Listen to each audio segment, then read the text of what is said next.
Welcome to our seventh webinar in the Shine webinar series, and we're delighted to welcome you to this session, which is going to be a catch-up with our three Shine development officers.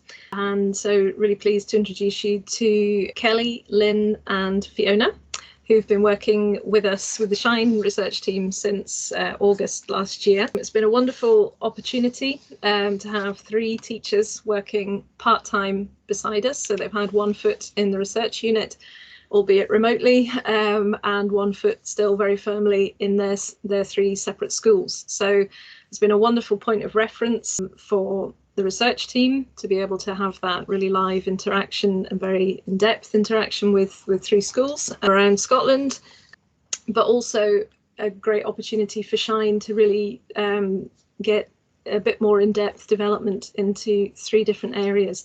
So really pleased to introduce you today to Kelly, Lynn and Fiona. I'm going to hand over to Fiona MacDonald, who has been looking into embedding the Shine model in the primary schools. Thank you, Dawn. My name's Fiona MacDonald and I've been working on secondment as a Shine Development Officer since August. So for primary schools, Shine offers not only a quality tool for acquiring data on pupil mental health, but also an entire network promoting health and wellbeing awareness. The data can be used as a starting point for discussions around mental health and wellbeing, and the network can help with how best to share the data for maximum impact, not only with the primary 6-7s who engage with the survey, but with pupils across the whole school, their families, and even whole learning communities. Today I will share some news about my progress throughout my secondment and how this could support other schools in using the network too. I will go on to share some news about how I have trialled some resources within my own school of Scotstoun Primary and how I am extending these trials and seeking feedback to ensure resources are as teacher friendly as possible. Furthermore, I'm looking to create resources for use at whole school level to support schools in whole school health and wellbeing activities in response to survey findings. My main aim for this secondment is to investigate how best to embed the Shine network in the primary school. I broke this down into several medium-term goals, including three I have outlined here. As our school was completely new to the network, I knew I had to begin by researching the network and learning as much as possible about Shine. So I signed my school, Scotstoun Primary in the west of Glasgow, up to the network. The next key aim was to create a bank of resources to complement the Shine survey. This survey offers a fantastic tool for collecting data, and now to maximise the impact of this, I have been creating resources such as lessons, assembly resources, and also competition ideas to appeal to young learners. Finally, I set out to compile a list of key stakeholders and partnerships that are relevant and valuable for the network and all network schools. This has enabled mutually beneficial partnerships to form and should be beneficial for Shine schools who may discover what other interesting organisations are out there and the opportunities they might provide schools and staff. I knew that Shine could be valuable within my own establishment, Scotstoun Primary, and I signed us up and organised elections for class health reps. I then created lesson sequences to introduce the pupil health surveys with P6 and P7. With discussions around health and wellbeing and the use of data, I hope that completing the lessons alongside the survey would be meaningful for the learners and maximise the impact of the survey. I delivered these lessons in November and December, and the 5 classes involved engaged enthusiastically with some thoughtful discussions raised and many children asking if we could repeat some of the activities that they had particularly enjoyed. I created 2 sequences of 4 lessons called the Come Rain or Shine lessons and the Rise and Shine lessons. I chose these names because the Come Rain or Shine lessons are designed to help learners cope even in those difficult times. The Rise and Shine lessons are designed to empower children to take control of their own health and wellbeing as much as possible by setting achievable goals. Both sets of lessons outline the experiences and outcomes addressed and the benchmarks learners will work towards. The lesson sequences begin with a lesson to engage learners in conversations about what factors could influence their health and the extent to which they themselves have control over these. This meant that the lessons could immediately relate back to the survey and get children thinking about why such a survey could be of use to their school. Both sets of lessons schedule the implementation of the survey into the second lesson. However, this is of course at the discretion of the school and the practicalities of when it is best to run their survey. Within my school, for instance, I intended to run the survey on the second week, as outlined in my plans. However, I discovered a problem on trying to run this survey using the iPad, which is the main tech available to the year groups involved. I contacted the local authority IT help desk. They have been investigated, and we know it is not an issue with the Shine survey itself, as we know it has been used successfully elsewhere with iPads in Scotland. So investigations to date have shown that the issue is specifically within primary schools in my local authority, and this is being looked into. In the meantime, I will run the surveys instead by having a small number of pupils at a time working on computers. And this is not ideal, but it is a solution for now. And I'm hoping that with the iPad issue having come to light at this point, the council IT team will make progress to solve this as soon as possible. And this will hopefully enable many more schools to be able to run the survey via the iPads as well in future. As I mentioned before, both lesson sequences began with lessons designed to engage learners in discussions about what health factors they themselves could take some control of. Following this, the Come Rain or Shine lessons introduced the concept of using creative flow as a way of taking your mind off difficult emotions. On trialling these lessons, children within Scotstoun Primary were able to share many examples of things that help them take their minds off these emotions, whether it be passively, like listening to music someone else has created, or actively by entering into a state of creative flow for themselves and doing something that has absorbed them fully. Within the lessons, I tasked learners with creating something called a dialectogram, which is a combination of words and drawings around a place. This was useful for targeting both learners who love drawing or for those who prefer creative writing.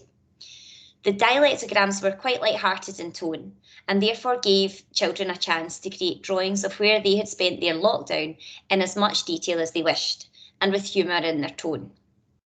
The classes I worked with engaged very well in this particular task, and this indicated they had some idea of the enjoyment of entering creative flow.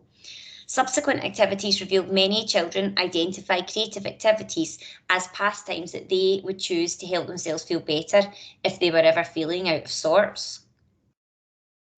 Whilst continuing to engage learners in discussions on health and well-being, Rise and Shine lessons focus more on personal growth. The premise of these lessons is to try to encourage the children to take ownership of the key factors that affect their health and well-being. The lessons introduce learners to the SMART model of goal setting, making goals specific, measurable, achievable, relevant, and time-specific. Some children were able to quickly think of things to work on, like a cat spring in gymnastics or improving their passing in football. Others, however, found it challenging to choose something to improve on.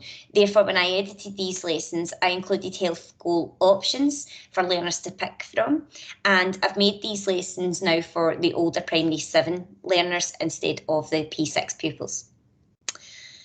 On receiving reports based on the survey, it will enable our school to respond to those areas identified for development and engage learners across all stages.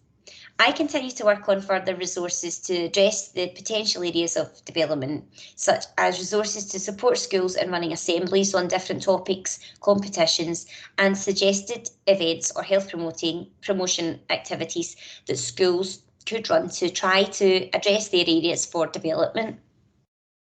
The aim of this is to be able to fully support schools in ensuring they are doing all they can to meet the needs of their specific learners and fulfil their duty to do all they can to help children maintain good health. Throughout my secondment, I've been linking with partners both internal to the university and external agencies too. Such partnerships can make good use of existing resources and enable them to reach more pupils across the Shine network. Within the university, I discovered several different resources that had been created for use with children and young people. I contacted those who developed these resources and explained how I would fit them into the lesson resources I was creating with Shine, and the developers were only too happy for their work to have a wider audience. Here you can see an example called Healthyville, which is a fictional town illustrating many of the key amenities which can help provide the best health for the people who live there. And in lessons, this generated a lot of discussion about what is available locally. I've also contacted the external organisations, and most recently I was delighted by the response from Sleep Scotland. When creating an assembly with a focus on sleep, I had been looking at their website and noticed something called a hypnogram, which clearly illustrated the need for a long enough continuous sleep. I contacted the organisation to discuss if I could make use of this interesting illustration. The organisation were happy to share their diagram, and in return I will refer to their website on Shine Resources to further raise awareness of their work. Presently, 5 schools across Scotland are trialling the lessons to go alongside the pupil surveys. Based on their feedback, I will make final changes to the lessons to ensure they are teacher friendly and as meaningful as possible for learners, before making them available to all Shine member schools. I continue to create further resources to promote the use of Shine data across the entire primary school, such as the sleep assembly that I referred to earlier. Assemblies and, in particular, competitions are particularly effective in engaging primary school learners who are full of enthusiasm at the chance to win. I am considering many different types of competition that can link to health and well-being, such as the obvious drawings for the artists and poems for the creative writers, but I am certainly open to discussions for this, so feel free to write your ideas in the chat. It is a network after all, and we are here to share, so do let me know if you've got any ideas. Thank you for listening, and do get in touch if you have any questions, or even just write them in the chat just now. Thank you very much, Fiona. That was great, and obviously we'll have an opportunity to chat later once we've had all the presentations. So I'm now going to hand over to Lynn, who's going to talk about the work that she's been doing. Hi everybody, I'm Lynn Alexander. I'm a secondary teacher and I've been on secondment with Shine since August and finishing at the end of March. So on my first slide, I'll briefly take you through the objectives that I was working to and link it into a bit policy, tell you a little bit about how it's played out within Bannerman High School and a little bit about the benefits, not just for GCC schools, but for whatever local authority you work in. So you'll see in the next slide the objectives that I began in post. I divided them into internal and external. Dawn, if you could pop that up, that'd be great.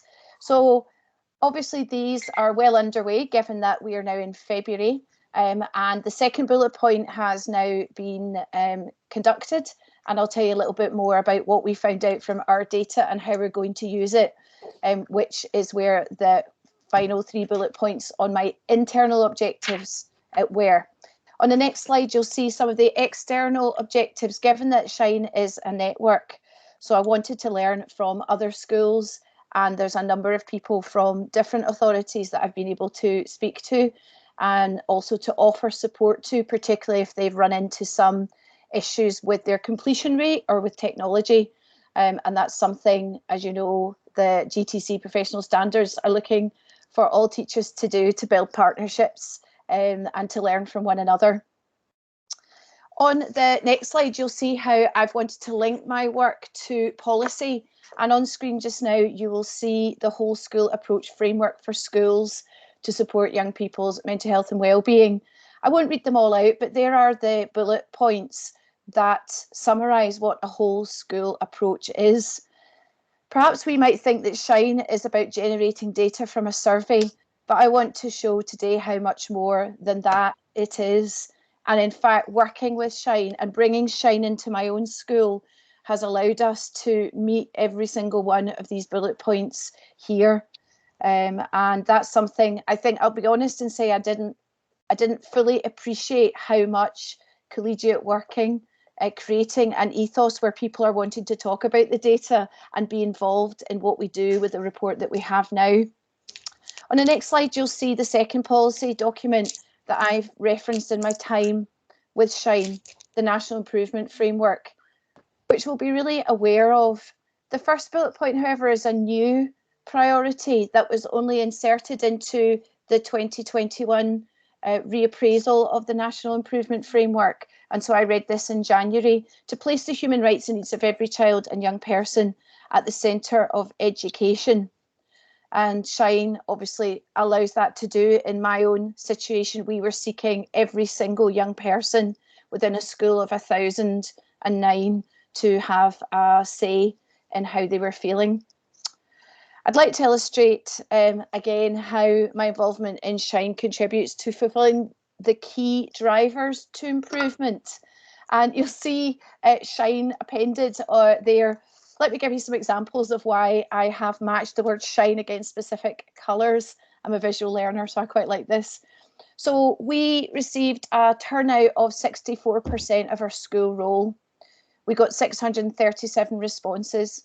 We're using the findings to benchmark our learners' mental health and well-being, the dark pink colour you'll see there, in terms of assessing where they're at, and identifying priorities for our school's 3-year improvement plan, the peach on the left. We have data that we are discussing how we will share with parents and carers on green. And for example, I'm just about to lead out on some of that in the Family Learning Working Group. All teachers, as we know, have to engage critically with literature, research and policy as part of our ongoing GTC registration. So purple, shine, using the data, learning from researchers and discussing with fellow colleagues has allowed this driver to contribute to school improvement. And although I'm at the early stages of disseminating data and seeing how others within the school are using it, I can see how much this is feeding into our professional development. The next slide just shows some examples of how we are working collegiately within my own school there. I've mentioned Parental Engagement Working Group, Health and Wellbeing. You'll see there the leads for various years PSE programmes are going to personalise our course using the RSHP materials. So for example, body image is something that now, in the light of the data, we feel there'll be an increased emphasis on providing resources on. I've already mentioned how learner voice is at the centre and how staff are seeing increased CLPL through our involvement in Shine. And we're at the early stages of identifying the need. Our plan is to repeat this data exercise in a year. Now that we're members of the Shine network, that will be easy for us to do. And we want to see how we will share data. And that's where I've been learning from some people, perhaps within the room here, hearing what others have done. We have a multi-agency team, and it's my intention to share some of our findings with them in terms of the work that they do with a discrete cohort of our young people. We did encounter obstacles in carrying out the Shine survey related to iPads, as Fiona's alluded to, and it's really important that the same attention is given to the ethics carrying out a survey. It's not a homework exercise. Practical example of something that I shared in the webinar yesterday is before every lesson, I asked the team to show the 5-minute clip that Dawn has prepared. It's in the Shine Digital folders. It's on YouTube, but I embedded it into a PowerPoint slide along with then simple instructions for carrying out the survey, and asked each teacher who had a PSE class to show that. So it reiterated the confidentiality and the ethics surrounding the carrying out of the survey in terms of if a young person didn't want to answer a question. And I'm happy to share that if you would like it. I'd like to show you a couple of graphs from our survey to illustrate for us the importance of the data we have collected.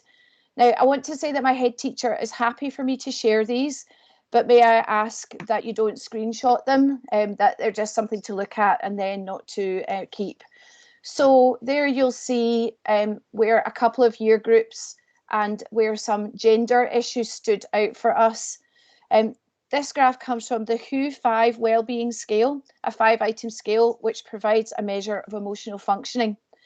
The questions are positively worded, and actually I answered a lot of questions from my colleagues who were saying, but was it not fed in such a way that they would answer negatively? So I was able to read them the questions and how positively worded they are, how you feel when you wake up in the morning and so on. These questions are given a score ranging from 1 to 100. A score of 50 or less indicates low mood, as you see there. And on the next slide, if the score is 28 or less, then the young person is at risk of depression. And I need to quickly say that that's not a clinical diagnosis. However, this was key information for my school, and in particular threw up a surprise for us with S2 girls, as you will probably see on the screen there. We had made the assumption that our young people who were sitting national qualifications in the senior phase would be most likely to have higher levels of anxiety and be at risk of depression. And so we, particularly when we see the difference between S1 and S2, which I think you can see there, particularly between boys v girls. So what might we do to address this, and how can we link this to our desire to raise achievement, particularly when my school has, as one of our values, ambition? It's hard to be ambitious when you feel quite low. On the next slide, on the next slide, what about the effects on me as a teacher? Being a member of the Shine Network offers support when piloting interventions. This is just a screenshot of a post-intervention questionnaire that I gave to a group of S5s, a study support peer group that I ran last year. And so I feel supported when doing something now. I feel that value is being given when I'm trying to support those with exams or those struggling with low mood and anxiety. My next steps as I come into LAND, I've got some that are external to continue to offer support and exchange knowledge with other, not just schools within my council area. Obviously that's easier for me to do. I'm really keen on doing that out with the City Council as well, and to encourage people to join the network. I see nothing but good that has come from my involvement here. Obviously running webinars and supporting others. My internal next steps, working alongside others. No one person can do everything, and as our secondments wind up, that is certainly not the case. To see others use the key findings, we want to particularly use the data with pupils. It's their data after all. That's one of the things that we have said all along, and particularly when we were introducing why we were doing this within school. And as a result of some of the concerns that we have had as we've met to look at the data, I'm shortly about to lead some focus groups with one of our targeted groups who are most concerned about S2 and S3 girls due to the massive increase from the 2018 data. If you saw the little diamond that indicated where these young people were on that scale. And I'll be training some other staff in focus group techniques. I'm going to stop there and thank you for listening. And if you've got any questions, particularly about any of the bullet points that I've gone through quickly, then please do ask them in the chat or afterwards, and I'm going to hand over to Dawn. Thank you very much, Lynn, and obviously we'll be able to ask questions later. And so first of all, though, last but not least, we have Kelly. So delighted to introduce Kelly, who's going to talk about her work now. Thanks, Dawn, and good afternoon, everyone. Delighted to be joining you today, and thank you to Fiona and Lynn for sharing the extensive work that they have completed to date, which I'm sure everyone will agree has been very, very informative and most helpful in relation to supporting all of our work with young people. So my name is Kelly Craig. I currently work as a PE teacher and health and wellbeing lead at Meldrum Academy in Aberdeenshire, alongside obviously my current secondment to the Shine Network. So you can see here my overall aim within the Shine Development Officer role. And this afternoon, like Fiona and Lynn, I'm going to share the progress I have made so far, including feedback on both successes and challenges that I have experienced whilst working towards achieving this aim in front of you here. Lynn and I are both obviously secondary focused. So Lynn has covered quite a lot of policy links. So what I'm going to try to do this afternoon, or have included, is a little bit more practical applications of our data, just for those who might find that information useful. So on this slide here, my first objective has been focused on the development of a model to successfully share the Shine mental health and wellbeing data. This was achieved through the formation of a whole school health and wellbeing working group, which has been facilitated by myself within the Shine school lead role. One of the major successes of this group is the wide representation of personnel and the extensive knowledge and expertise of its members. So just to give you an idea, the group comprises pupil support workers, classroom teachers, faculty heads, members of SMT, active schools, community learning and development workers. We've got NHS staff, parents and pupils, so really firmly embedding a whole school approach. This also brings logistical challenges though, the biggest of which is identifying suitable meeting times and actually finding common IT platforms to interface on. And another challenge at the outset was the size and scope of the group. So to overcome this, the group is actually divided into the subgroups, with each having a different focus. So these you can see shown here on this diagram of the model, and which link. This model also links to my second objective, which I'll share on my next slide. So these groups are now providing a suitable platform to share our mental health and wellbeing data, what I'm sort of going to refer to today as first level data sharing. So when we're sharing data which is involving using data to target, plan and develop health and wellbeing support. So the same model is now being used as a system which can be utilised for data implementation. So this is obviously objective 2 of my development work that you can see here. Each of these subgroups are currently planning, developing and or implementing support according to their specific focus and linked back to the mental health and wellbeing survey data analysis. So as Shine School lead, I'm involved in facilitating these processes and ensuring that communication channels exist across all groups, encouraging a system which sits firmly within the whole school approach framework.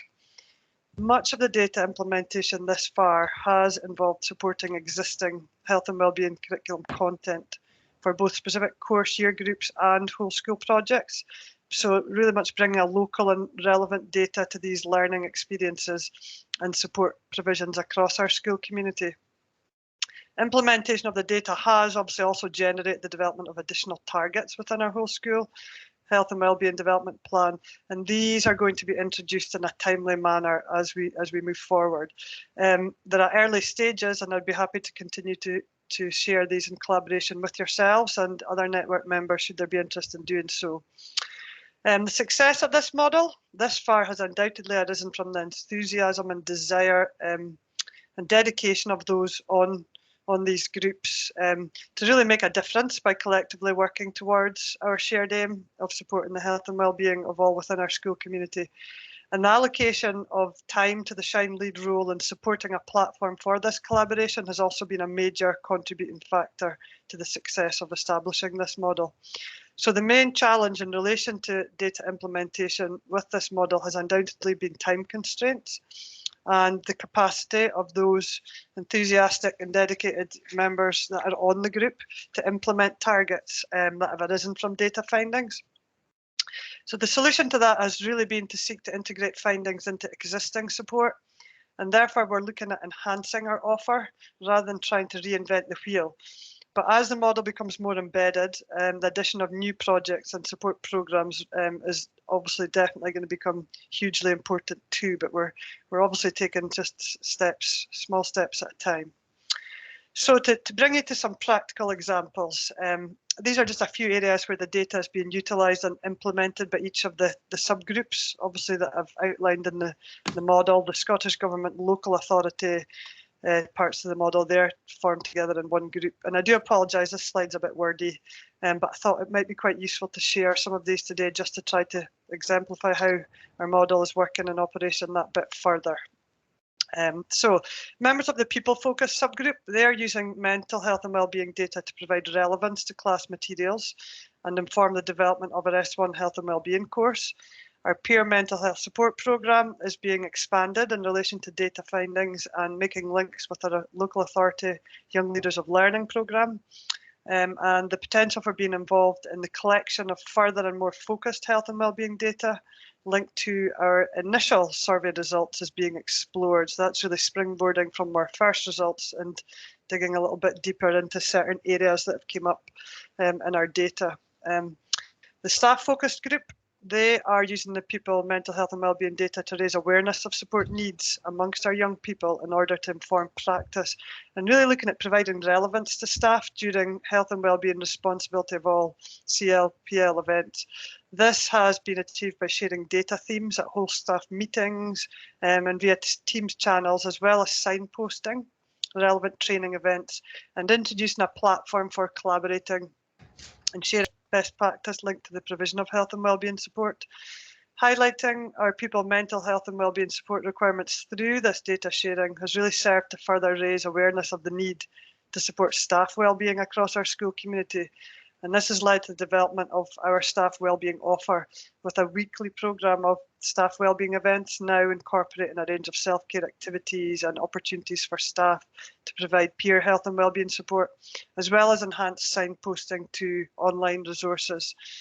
This group's also exploring the introduction of a regular staff wellbeing consultation programme, and this is an area that I would be particularly interested in accessing network member support moving forwards. There's people that are obviously further down the line than myself with that. Moving on to the parent carer focused subgroup.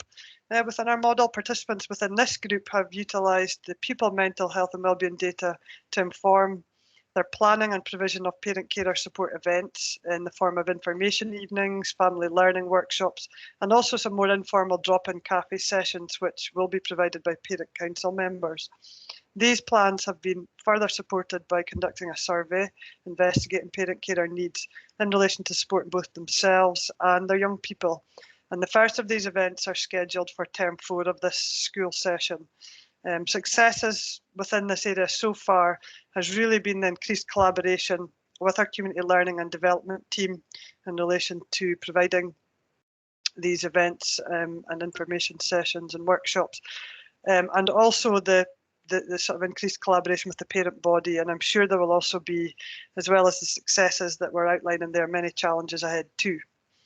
And then finally, to our final area within the model, our Scottish Government Local Authority focused group. They've been using the data to inform whole school health and wellbeing strategic development planning, which is aligned with local authority and Scottish Government priorities and frameworks. So this looks likely to be really successful at driving health and wellbeing improvements across the school community by providing a clearer focus for improvement through the development of achievable targets and a clearer vision of what we are collectively working towards across the whole school community.